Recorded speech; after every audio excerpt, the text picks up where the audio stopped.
Oh.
Welcome to Meaningful Mind. On Sunday night, we had our Prithvi Seva Sangha workshop. And what we had discussed was being passive about our Prithvi, our environment, is equivalent to being destructive.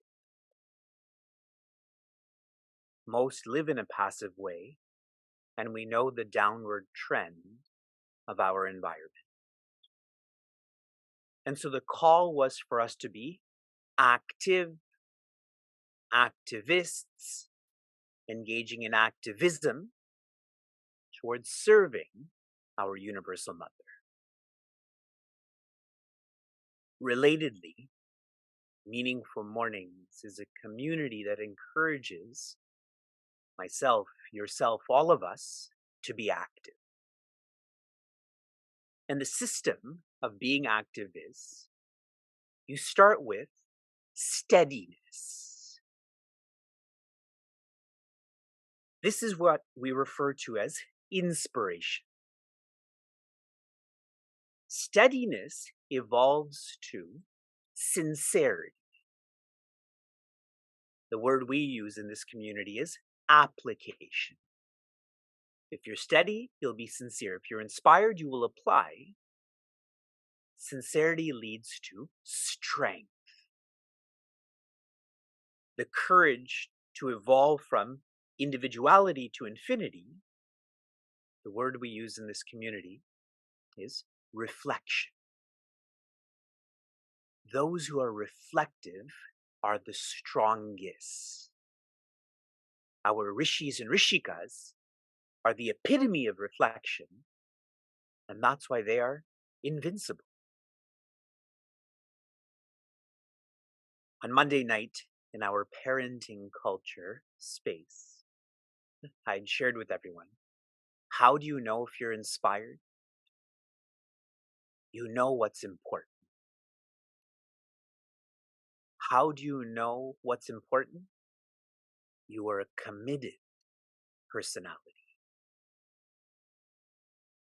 The more that I study and serve with more people, a quality that I'm appreciating more and more is those who are committed, and those who are less committed to have less of an inclination to study and serve with them. You can't depend on them. They don't know what's important. So keep reflecting on yourself. Are you a committed person, or to me the opposite is a distracted person?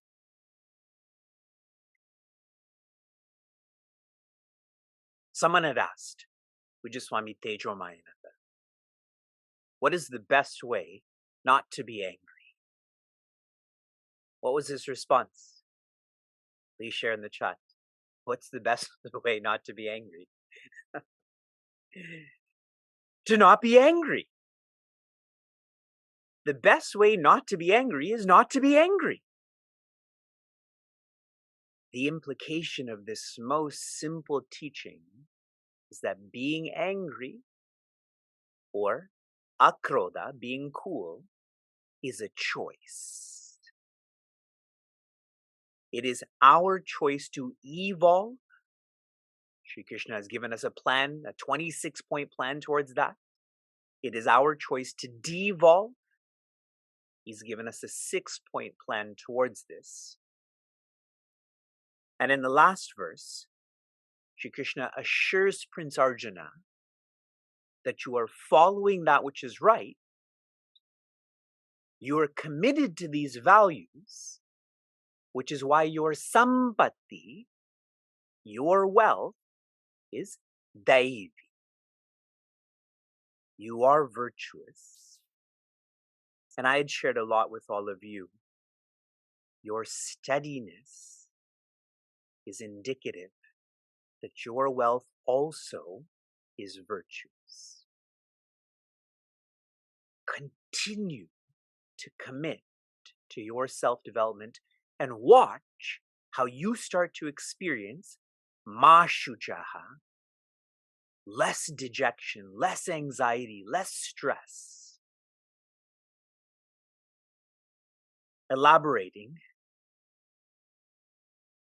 on those who are not like Prince Arjuna. Verse 6. Dvau bhuta sargau lokesmin deva asura eva cha devo vistarasha proktaha asuram partha me shrunu. Joy. Dvau, 2. Bhuta, beings. Sargau, 2 beings are created. Asmin loke, in this world. There are 2 types of beings in creation. I hope you're figuring out what Sri Krishna is sharing is some are virtuous and some are vicious. Trying to not make this theoretical.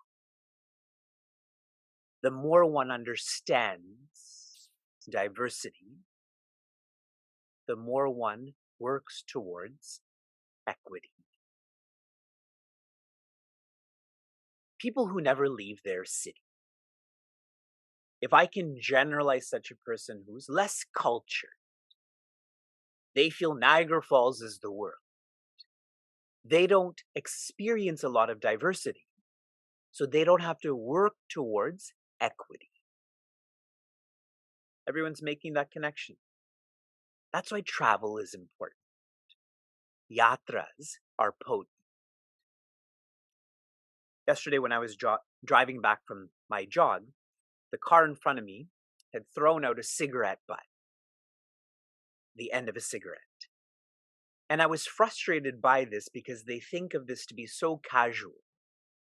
But then my mind came to this verse, saying that there's 2 types of beings. And my application in all of this is to be equitable, to be inclusive. For some, that means nothing. Smoking cigarettes, throwing out that cigarette. It's as natural as me breathing out right now. And my frustration went away. Daiva, one type of being, is virtuous. Asura, one type of being is selfish. Evacha, this alone is the division.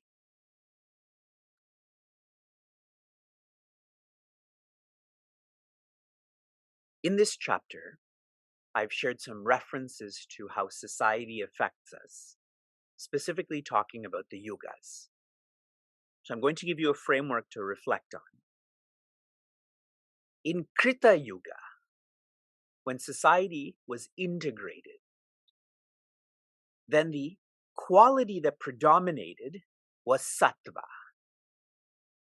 In this chapter, daivi sampatti.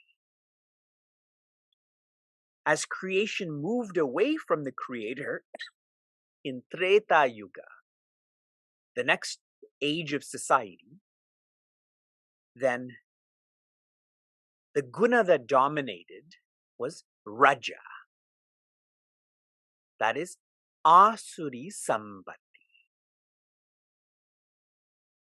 as creation moved farther from the creator, then the guna that dominated in Dwapara Yuga was a combination of Raja and Tama.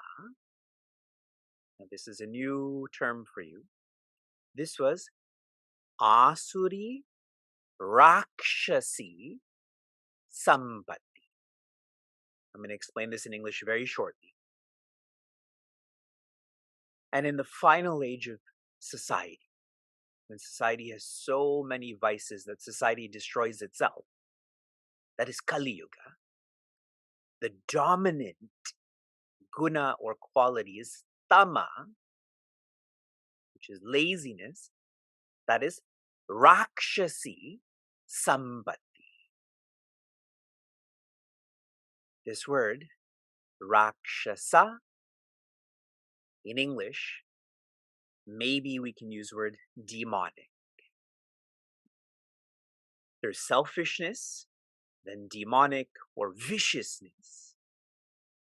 The etymology of the word Rakshasa means the one you need Raksha from. Raksha means protection. Now, clearing this out more. Someone who is selfish, that is Asuri Sambati, they harm themselves. Someone who is vicious, Rakshasi Sambati, they harm oneself and others. Okay? Lots to reflect on. Daivo Vistarasha Proktaha, Shri Krishna shares, I have already spoken out in detail what the characteristics of Daivi Sampati or selflessness is. In chapter 1, we started that in February of 2021, long time ago. At that time, Duryodhana describes to Acharya Bhishma what he is seeing and more so what he's feeling with the Pandavas. And he uses around 4 shlokas or verses to describe the strength of the Pandavas. And after that, he then shares with Acharya Bhishma what he sees and feels about the Kauravas. Pandavas, selflessness. Kauravas, selfishness. He uses 2 verses.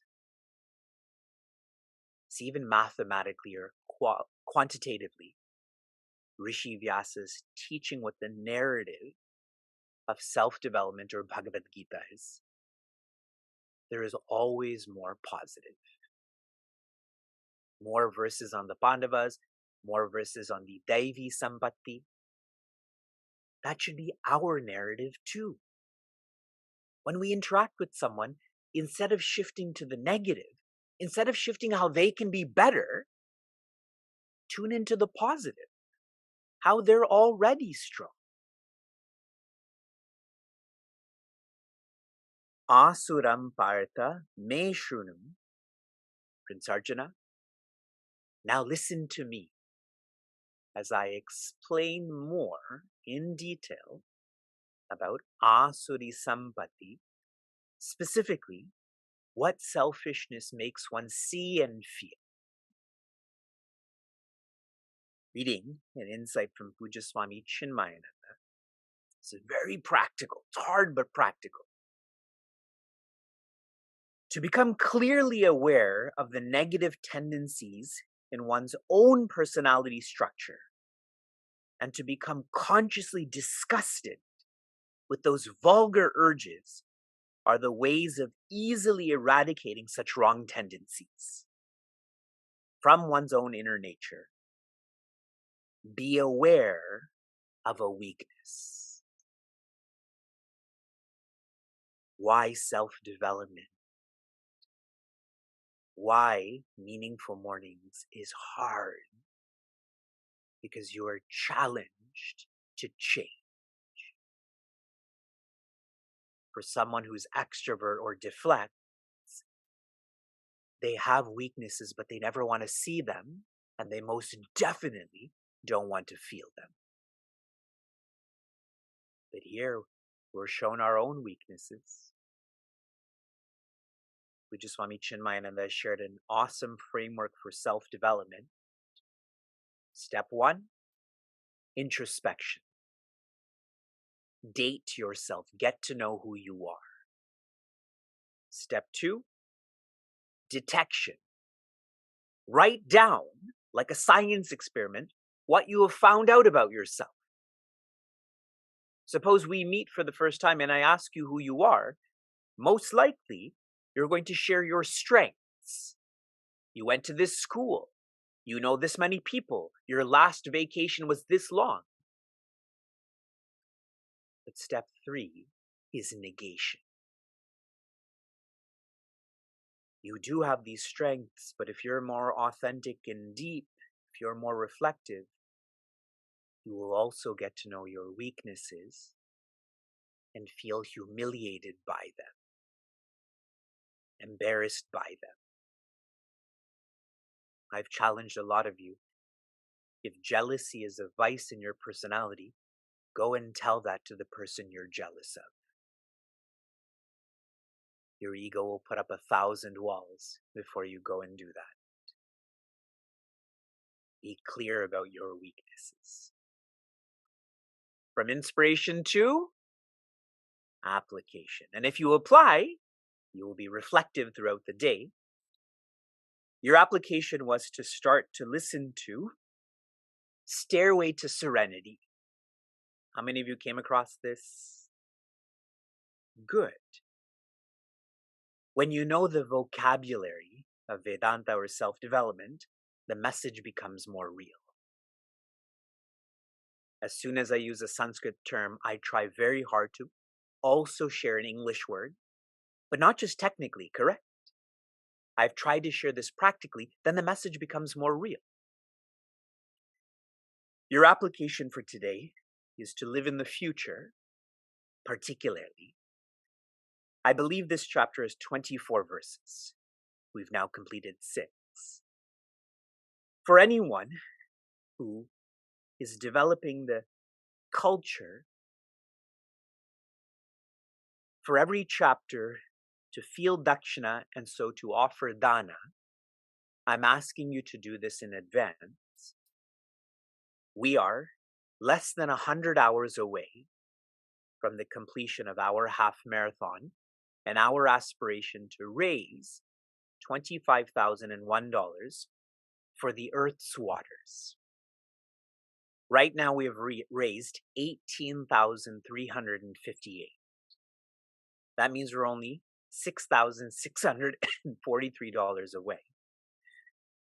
So if you have this culture that you're grateful and you're expressing this as generosity, please do it today within the next 100 hours, because that's what our community sankalpa is. We are doing this. If you look at our fundraising pages, it says our community. This is in the chat. It's on our website. Shanti, Shanti, Shanti hi joy.